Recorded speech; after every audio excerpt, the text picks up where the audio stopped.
Ceci est un livre audio autogénéré par Google. Exergue. Un siècle, c'est le temps accessible à la mémoire des individus, c'est notre vie plus celle de nos parents, tout au plus de nos grands-parents. Tzvetan Todorov. Mémoire du mal, tentation du bien. La vie de Nathan et Rosa, pour qui? Pourquoi? Le souvenir que j'ai de Nathan et Rosa Stravchinsky, mes grands-parents paternels, est intimement lié à la ville de Villeneuve-sur-Lot, où je suis allé régulièrement dans mon enfance, dans l'immédiat après-guerre et dans les années 50, à la période des vacances, pour des séjours plus ou moins longs, seuls ou en famille. C'est là que je les ai connus, car ils s'y étaient installés en 1940 dans l'urgence. C'était la dernière étape de leur vie commune, et d'un périple européen au cours duquel ils avaient habité bien d'autres villes, dont je ne connaissais que le nom. Nathan est mort à Villeneuve en 1966. Rosa, qui lui a survécu 14 ans, n'avait pas terminé ses tribulations. Après une étape en région parisienne, elle finit ses jours à Poitiers en 1980. Jusqu'à une date récente, le parcours de leur vie ne m'était connu que par des informations plus ou moins vagues, et je m'en rends compte aujourd'hui, plus ou moins exactes. Elles ont été glanées au hasard de conversations, que j'écoutais sans intention particulière et je dois l'avouer avec une certaine indifférence. Comme tout enfant, je crois, j'étais beaucoup plus intéressé par le présent et l'avenir immédiat. Cela d'autant plus que Nathan et Rosa n'étaient pas du genre à s'attarder dans le récit de leur vie d'autrefois, du moins avec leurs petits-enfants. Rétrospectivement, je trouve même qu'ils étaient d'une remarquable discrétion. Une curiosité très tardive, liée à un concours de circonstances fortuits, m'a fait désirer en savoir davantage. À la mort de mon père, en 2001, j'ai hérité d'un certain nombre de papiers et de photos en quantité assez modeste et dans le plus complet désordre. Un tas informe qu'on aurait eu du mal à qualifier du nom prestigieux d'archives. En tout cas, c'était assez rebutant pour différer de quelques années le fait de m'y plonger. Ce sont des rencontres qui m'ont donné l'élan. La plus importante, celle de Marie-Hélène, qui est devenue ma femme. Elle s'intéressait depuis longtemps à l'histoire de sa famille, et j'ai senti auprès d'elle quel intérêt pouvait avoir ce genre d'entreprise qui me semblait jusqu'alors assez convenu. Puis j'ai fait la connaissance de Jakub Polaczyk, un jeune Polonais installé en France, qui m'a offert son aide au départ de la recherche, et sans qui je n'aurais pas pu me repérer dans cette mystérieuse Pologne des origines. Je n'ai pas pour ambition d'établir, comme c'est la mode aujourd'hui, une véritable généalogie familiale. Elle serait de toute façon impossible dans le cas présent. Je voulais seulement préciser quelques points de la biographie de ces deux personnes que j'avais connues étant enfant, et qui m'avaient été physiquement et affectivement très proches. Une ambition au départ assez modeste, qui était seulement de dissiper la brume qui entourait les événements importants de leur existence. Une existence qui n'était tout de même pas banale, puisqu'ils avaient connu 3 pays, 4 langues, 6 villes, 10 résidences, sans oublier les 2 guerres mondiales et la Grande Dépression. C'était une raison suffisante pour tenter de percevoir en quoi leur destin personnel avait été étroitement lié à l'histoire de l'Europe au XXe siècle. Comment des personnes ordinaires avaient eu une vie qu'il était si peu. Les données personnelles concrètes disponibles pour éclairer le parcours de Nathan et Rosa à travers l'Europe sont, je l'ai dit, assez succinctes. Contrairement à ce qui se passe pour des familles sédentarisées sur une longue durée, les déplacements incessants n'ont pas permis la conservation de véritables archives familiales. Beaucoup de choses se sont perdues dans les nombreux déménagements, une dizaine dont un en catastrophe. Aux pertes et destructions diverses s'ajoute le fait qu'il s'agissait de personnes de milieux modestes, de niveaux d'instruction médiocres, qui n'étaient pas culturellement prédisposés à la conservation des souvenirs de famille. Par ailleurs, s'agissant de pays étrangers, Pologne et Allemagne, la collecte auprès des institutions, notamment les archives locales et nationales, s'est avérée parfois particulièrement difficile. Il est vrai qu'en cette matière j'étais un parfait néophyte. La recherche a pris l'allure d'une sorte d'enquête, dans laquelle le détective ne néglige aucun indice, si ténu qu'il soit, en vue de les rassembler dans un récit et de les replacer dans un contexte qui leur donne tout leur sens. J'ai conscience de manques irrémédiables, et je regrette de ne pas avoir recueilli le témoignage oral des personnes lorsqu'elles étaient en vie. C'est une chose assez commune, surtout de la part des enfants, de ne pas anticiper les effets de la disparition, la mort n'entrant pas à juste raison d'ailleurs dans les préoccupations de la jeunesse. Malgré ces lacunes, j'espère que ce travail sur la vie de Nathan et Rosa trouvera un écho auprès de ceux qui leur succèdent dans les générations, et peut-être aussi auprès d'autres lecteurs qui peuvent s'y intéresser en raison du thème ou de la période concernée. Pour moi, c'est une façon de leur rendre justice, en les sauvant si peu que ce soit de l'oubli total, et en illustrant le récit d'un parcours à la fois banal et exemplaire, ordinaire et singulier. J'ai adopté tout naturellement le plan qui s'imposait, chronologique et géographique, les chapitres correspondant aux principaux lieux de séjour. La traversée de l'Europe en 6 étapes. Frontières de 2019. Szczecin et Włocławek. 2 Łódź. 3 Erdek. 4 Coblence. 5 Nancy. 6 Laon. 7 Villeneuve-sur-Lot. Chapitre 1 Les origines. Nathan et Rosa sont nés à la toute fin du XIXe siècle, en Galicie, grande province du sud de la Pologne, voisine actuellement de la République tchèque et de la Slovaquie au sud, de l'Ukraine à l'est. La capitale de la province, Cracovie, a longtemps été celle du royaume de Pologne. Elle reste une ville symboliquement très importante pour les Polonais, et l'une des villes européennes les plus riches par sa vie culturelle et son patrimoine historique. Nathan, né à Włocławek en 1895 et Rosa, née à Szczecin en 1894, sont tous les deux originaires de la même région de Kielce, une ville moyenne située à une centaine de kilomètres au nord de Cracovie. L'un et l'autre ont vu le jour dans des petites bourgades habitées par des communautés juives importantes à l'époque. Les SHTETLS, un mot qui signifie petite ville en yiddish, dérivé de l'allemand Städelin. Le SHTETL. Au XVIIIe et XIXe siècle, les Juifs de Pologne représentaient la communauté juive la plus nombreuse d'Europe. Elle s'était formée au cours des siècles précédents à partir des migrations venues d'autres pays, principalement Espagne, Italie, Balkans, Moyen-Orient, à la suite des persécutions subies dans ces contrées, et attirée en Pologne par un accueil plus bienveillant de la part des monarques. Cependant, l'attitude des pouvoirs fut très variable au cours du temps selon les contrées et les événements. Outre la limitation de leurs droits et les diverses mesures de discrimination, dont la liste est impressionnante, les Juifs ont souvent été victimes d'exclusion des villes, prononcées par les autorités locales pour des raisons où se mêlaient le religieux, hégémonie du catholicisme romain et l'économique, en particulier la concurrence commerciale en période de crise. L'exclusion étant d'ailleurs un moindre mal, si l'on songe aux aspects très violents que pouvaient prendre les antagonismes communautaires, qui allaient jusqu'au pogrom, du russe pogromi qui signifie détruire entièrement, des émeutes plus ou moins spontanées au cours desquelles des foules déchaînées s'en prenaient aux quartiers juifs. Cela se passait dans des villes ou bourgades où leur communauté était relativement importante, ce qui entretenait un antisémitisme latent, toujours prêt à se réveiller et à se déchaîner brutalement, surtout en période de crise, les Juifs servant volontiers de boucs émissaires. Des foules excitées par l'alcool, proférant des slogans haineux, déferlaient dans les quartiers, pillaient, incendiaient les maisons, massacraient des habitants. Ces émeutes étaient tolérées, voire encouragées par les autorités lorsque celles-ci avaient intérêt à pousser les Juifs à l'exode, comme cela s'est passé dans les territoires sous domination russe à la fin du XIXe siècle.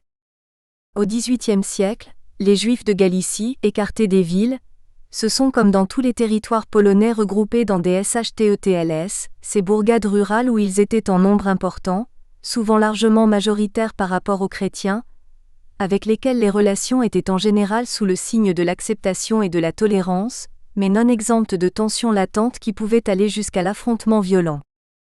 Un SHTETL pouvait compter jusqu'à quelques milliers d'habitants, parmi lesquels les Juifs représentaient parfois jusqu'à 80% du total. Ils existaient depuis le Moyen Âge du fait d'une tendance spontanée au regroupement religieux, renforcée par les politiques d'exclusion pratiquées par les villes.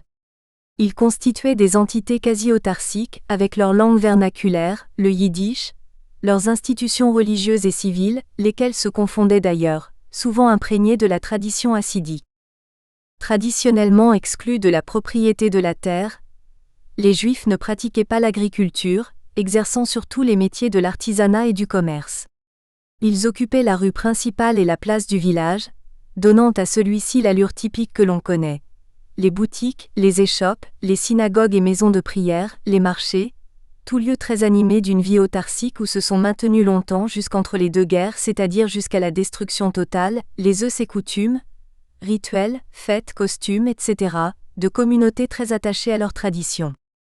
À cette singularité de peuplement des SHTETLS s'ajoute un événement qui a secoué la communauté juive polonaise au milieu du XVIIIe siècle, à savoir la naissance d'un mouvement religieux, populaire et mystique, le hassidisme. Ce mouvement, animé par des prêcheurs itinérants, eut un succès foudroyant. C'était une réaction à l'encontre du clergé rabbinique orthodoxe, adepte d'une pratique religieuse de lettrés, basée sur l'étude savante, élitiste, coupée des gens simples. Le hassidisme s'est beaucoup développé dans les SHTETLS, et l'organisation cléricale du judaïsme étant peu centralisée, des rabbins convertis au hassidisme se sont autoproclamés chefs spirituels, instituant de véritables petites théocraties locales, organisées sur le modèle des cours princières, vivant d'impôts et de taxes prélevés sur la population et tolérées par le pouvoir central, la monarchie polonaise puis les empires occupants à la période des partages. Le rabbin local était doté de pouvoirs importants, religieux mais aussi civils. Et chose étonnante, sa fonction a été l'objet d'une transmission héréditaire, ce qui a été à l'origine de véritables dynasties. Quelques vues de SHTETLS vers 1900. Les SHTETLS, après qu'ils furent totalement anéantis dans la catastrophe de la Deuxième Guerre mondiale et de la Shoah, a été quelque peu mythifié par la littérature et le cinéma, comme par exemple dans le film de Norman Jewison Le violon sur le toit, qui en ont donné une image cocasse ou poétique, inspirée par la nostalgie mais souvent simplifiée et édulcorée. Le roman de Israël Joshua Singer, frère de Isaac Bashevis Singer, Josh le Fou, en donne une vision beaucoup plus sombre, proche du fantastique. La réalité historique, plus complexe, a fait l'objet d'études sérieuses qui mettent en évidence les caractères négatifs de ces micro-sociétés, l'obscurantisme, la fermeture au monde, toutes choses à considérer si l'on veut situer dans quel contexte les familles Garnek et Strawczynski ont décidé de partir. Deux éléments importants sont à prendre en compte pour comprendre la situation du SHTETL. D'abord le fait que pendant plus d'un siècle, entre le partage de 1795 et l'année 1918, fin de la Grande Guerre, la Pologne a cessé d'exister en tant qu'État. Son territoire a été réparti entre les trois empires, prussien, autrichien et russe. Leur domination s'est heurtée à des mouvements de résistance nationale, ce qui plaçait les Juifs dans une position ambiguë, puisqu'ils étaient amenés à soutenir contre l'occupant impérial un peuple polonais qui avait envers eux un fond d'hostilité.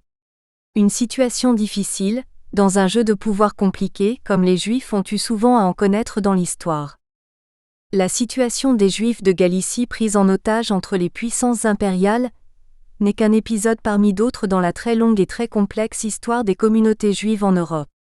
Les relations avec les gouvernants ont toujours été extrêmement variables selon les pays et les époques. Les Juifs pouvaient être tolérés par le pouvoir pendant toute une période, et se voir du fait d'un changement de politique persécutés et même chassés du territoire où ils vivaient depuis des siècles. C'est ce qui est arrivé aux Juifs espagnols en 1492, cause de leur migration vers l'Europe centrale. Au XXe siècle, les catastrophes, crises économiques, guerres mondiales, totalitarisme, ont eu des conséquences tragiques pour tous les peuples d'Europe, et particulièrement pour les Juifs privés de terres d'accueil qui n'ont eu comme destin que l'exode ou l'anéantissement.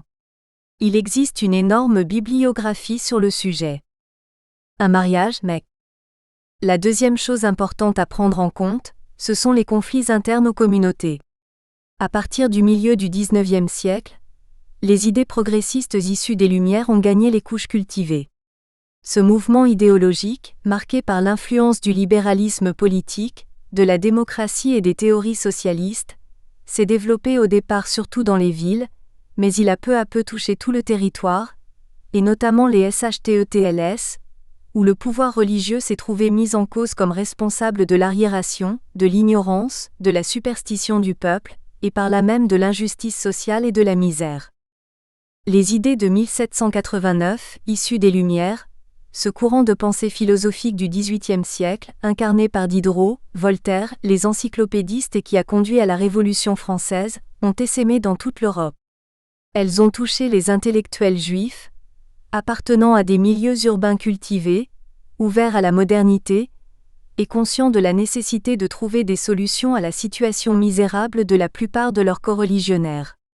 Le mouvement progressiste, la Haskalah, partisan de l'émancipation voire de l'assimilation, se heurta de front au conservatisme religieux. Orthodoxes ou hassidiques, quelle que fût leur obédience, les rabbins gardaient des positions dogmatiques sur tous les sujets. Rituels, éducation, droit de la famille, situation des femmes, etc. La Haskalah fut à l'origine de différents courants idéologiques. Réformisme libéral, socialisme à la française, marxisme, sionisme.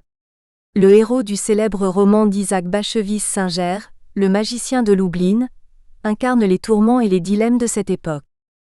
Une famille bourgeoise traditionnelle, mais c'est dans cet environnement que nos deux héros voient le jour. Nous avons insisté sur les aspects très spécifiques du contexte dans lequel se situe leur famille. On comprend qu'il était loin d'être indifférent dans la détermination de leur destin. Toutes les raisons convergeaient, sociologiques, culturelles et bien sûr économiques pour les inciter à partir. Les GARNK de Cecchini. Rosa, prénommée Ruchel dans certains actes, est née à Cecchini le 12 mai 1894. Elle était la fille de Marc Garneck et d'Esther Feuerstein, son épouse. N'ayant pas pu retrouver son acte de naissance, nous n'avons malheureusement aucune précision sur les parents à partir de ce document. On sait seulement par l'acte de mariage de leur fille Rosa, qu'ils étaient de confession juive, que la mère Esther était née Feuerstein et que le père Marc était cellier. Les patronymes sont signifiants. On sait que les Juifs, qui avaient leur propre système d'identité, de nature religieuse, ont été soumis, dans les pays d'Europe où ils résidaient, à l'institution de l'état civil nouvellement créé à la fin du XVIIIe. C'est la Révolution française et les régimes qui ont suivi, le Consulat et l'Empire, qui initièrent la réforme de l'état civil, qui dépendait antérieurement du clergé dans les sociétés catholiques et du rabbinat dans les communautés juives.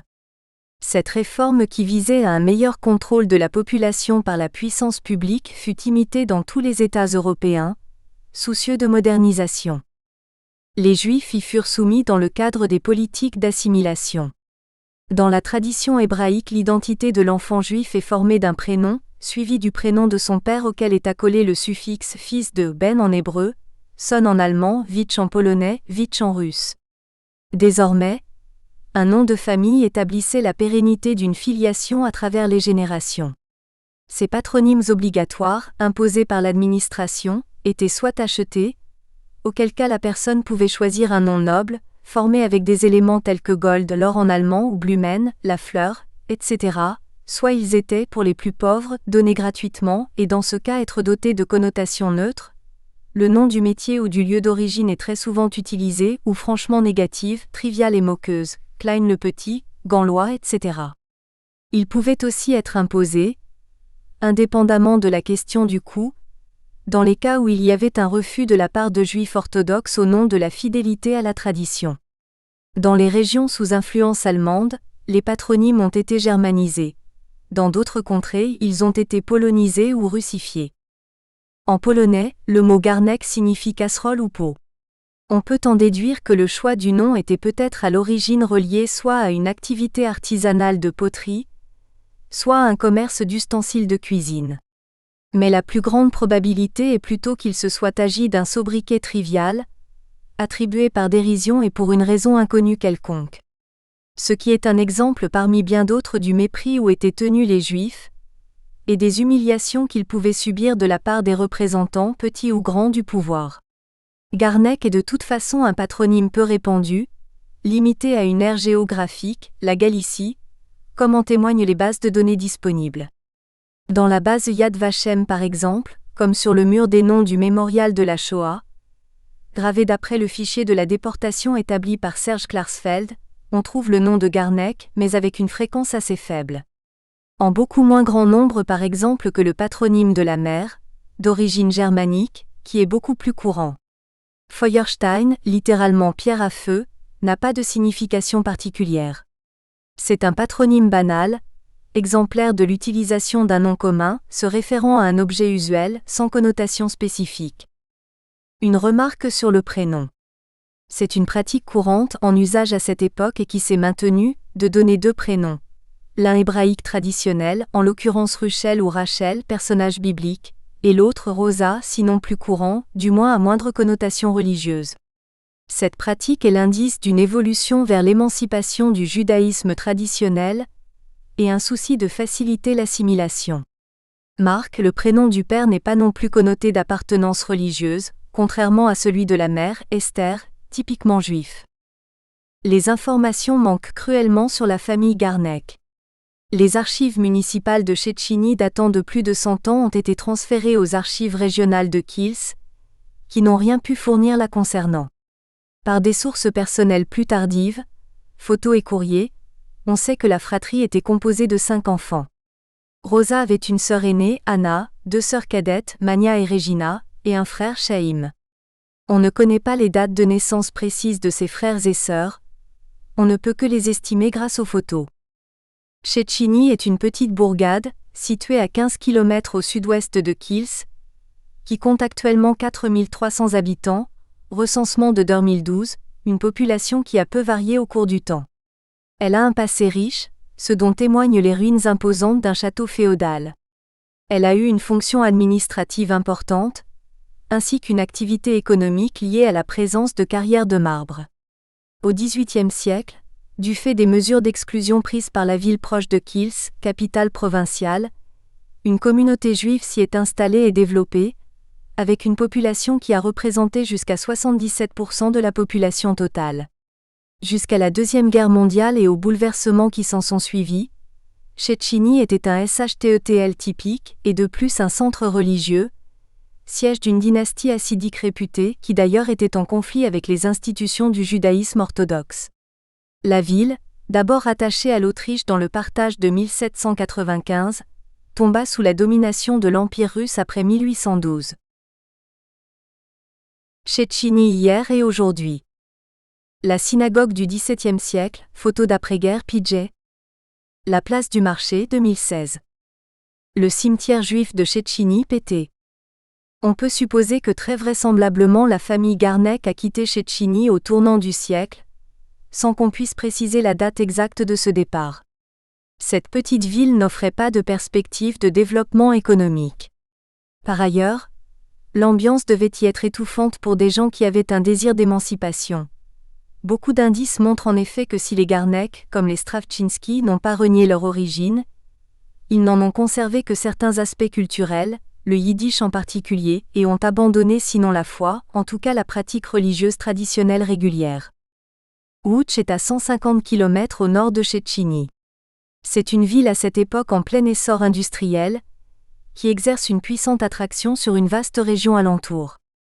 La famille Garneck obéit au formidable mouvement collectif d'exode qui vide les campagnes et qui attire vers la cité moderne une masse de gens en quête de travail et d'une vie meilleure. Et le métier du père, sellier, ne pouvait que favoriser l'intégration professionnelle dans une période où l'usage du cheval était encore intensif. Les STRAWCZYNSKI de Włoszowa.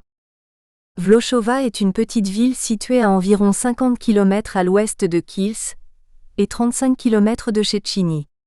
C'est dire que Nathan et Rosa ont été dans leur petite enfance très proches géographiquement, même si comme on le verra ils ne se sont rencontrés que plus tard, à Łódź où leur famille avait migré. La ville compte actuellement environ 11 000 habitants, recensement de 2004, un chiffre relativement stable au fil du temps.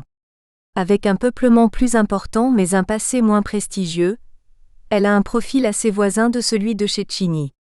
Le type SHTETL y est moins marqué, les Juifs ne comptaient que pour la moitié de la population et on n'y retrouve pas les traces d'une vie religieuse liée au hassidisme, ce qui ne veut pas dire qu'elle n'ait pas existé, mais on n'a pas trouvé de documents à ce propos pour l'instant.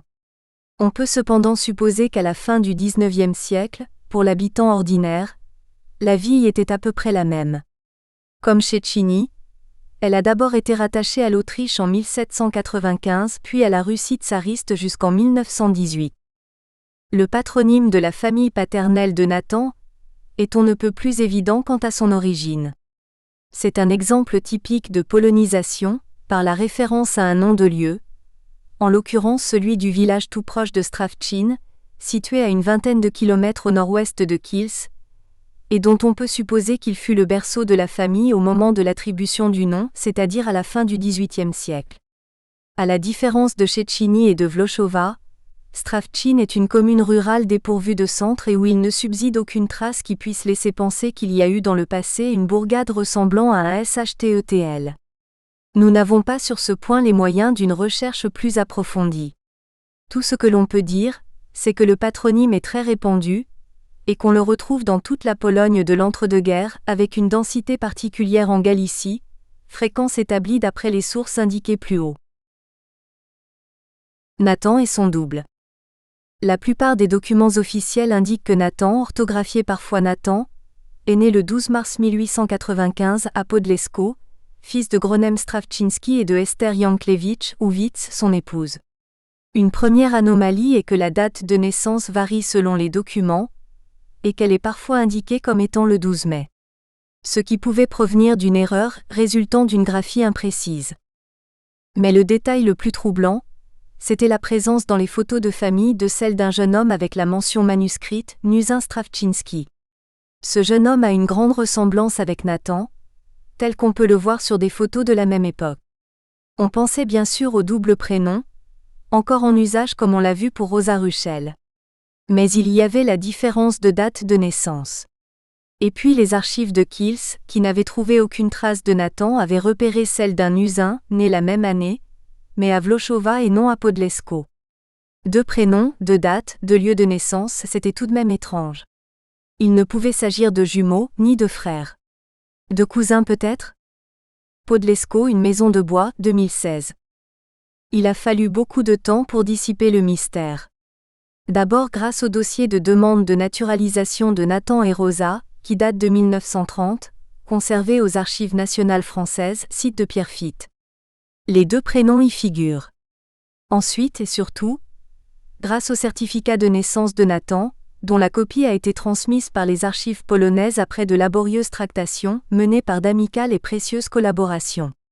Ce document passionnant, calligraphié en russe, ce qui en passant confirme la tutelle de l'Empire tsariste sur cette région, nous apprend que M. Strawczyński, le prénom n'est pas indiqué, tailleur de profession, 28 ans, s'est présenté au bureau de l'état civil de Włoszowa le 20 mars 1895. Le document ajoute le 8 mars. Pour indiquer la date selon le calendrier julien, en vigueur dans la Russie orthodoxe, pour déclarer la naissance en cette ville le 12 mars 28 février selon le calendrier russe, d'un enfant de sexe masculin prénommé Nuzin, Nathan, né de son épouse Esther âgée de 29 ans. Włoszowa, la place du marché vers 1900 versus Włoszowa, la place François-Joseph, vers 1900 versus L'acte lève le doute, Nathan et Nuzin sont une seule et même personne. Comme pour Rosa, un prénom de tradition hébraïque très rare et un deuxième d'usage plus courant bien que gardant une certaine connotation d'origine. Le document indique aussi que le père est domicilié depuis 1 an au village de Podlesko, qui est, en fait un minuscule hameau rural, de quelques maisons de bois, perdu dans la campagne profonde, et situé sur la commune de Krasocin à 12 km de Włoszowa. Que peut-on en déduire ? Très probablement que pour des raisons pratiques, espace, hygiène, coût, le père a installé sa famille dans une campagne proche, tout en gardant son activité de tailleur en ville. L'acte précise d'ailleurs qu'il est à Podlesko de façon temporaire. C'est en ville aussi que la mère a accouché. On comprend la cause de la double indication de lieu de naissance, certains documents se référant à l'acte officiel, et d'autres indiquant le lieu de résidence, lorsqu'il s'agissait par exemple de déclarations effectuées par les personnes de la famille. Włoszowa, l'ancien siège de la communauté juive, versus une famille nombreuse. On sait très peu de choses sur la famille. Pas de traces écrites, pas de photos. Ce qui s'explique d'une part par le faible niveau d'instruction. À la signature de l'acte de naissance, celle-ci est faite par les témoins, le père déclarant ne point écrire. Et d'autre part par l'éparpillement et la perte d'éventuelles archives personnelles, du fait des nombreux déplacements. On sait cependant que la fratrie était nombreuse. Nathan est le 4e. Avant lui sont nés un garçon, Simon en 1890, et 2 filles, Gutcha en 1892 et Ella en 1893. Après lui viendront un autre garçon, Samuel en 1898, et 2 autres filles, Mania en 1903 et Masha en 1904. Au total donc 7 enfants, 3 garçons et 4 filles. Quel que soit le milieu et la religion, une famille de cette taille n'a à l'époque rien d'exceptionnel. L'âge des parents par contre est intéressant. Gronen le père a 28 ans à la naissance de Nathan. Sa femme Esther, née Yanklevitch, a 1 an de plus que lui, le même écart d'âge qu'entre Nathan et Rosa. Y aurait-il mimétisme? Ils avaient donc 23 et 24 ans à la naissance de leur premier enfant, ce qui suppose un mariage quelque temps avant. À l'époque, dans les communautés traditionnalistes, les mariages précoces étaient recommandés, entre 15 et 18 ans pour les garçons, 14 et 16 pour les filles, ce qui explique entre autres causes la très forte croissance démographique de la population juive. On peut en déduire que ces personnes appartiennent à un milieu relativement émancipé. Sans renier leur appartenance confessionnelle, ce qui d'ailleurs à l'époque ne pouvait se faire pratiquement que par la conversion au christianisme, et bien que respectant les usages en faisant baptiser leurs fils, ils aspirent comme beaucoup de leurs coreligionnaires sous l'influence de courants modernistes, la Haskalah, héritée du mouvement des Lumières, à se libérer du rigorisme puritain des anciennes pratiques. Ce choix de la voie de l'émancipation se confirme par la migration de la famille vers la grande ville. On ne connaît pas la date exacte du départ pour Ouch. Il a eu lieu dans les premières années du siècle, en tout cas peu après 1904, puisque la naissance de la dernière née, Masha, est enregistrée encore à Podlesko cette année-là. Les mêmes causes que pour la famille Garneck emmènent celle-ci sur le chemin de l'exode vers la grande ville. Fuir un milieu étroit, étouffant, sans perspective d'évolution, se rapprocher de cette ère promise d'un nouveau genre, une cité où l'industrie textile en pleine croissance permet d'entrevoir des débouchés de travail, une amélioration du niveau et des conditions de vie. Galicie, région de Kils. Il faut aussi mentionner, dans les causes de l'exode massif à partir de ces régions de Galicie, un facteur politique. Nous espérons que vous avez apprécié cet aperçu. Pour continuer à écouter ce livre audio sur Google Play Livres, utilisez le lien dans la description de la vidéo.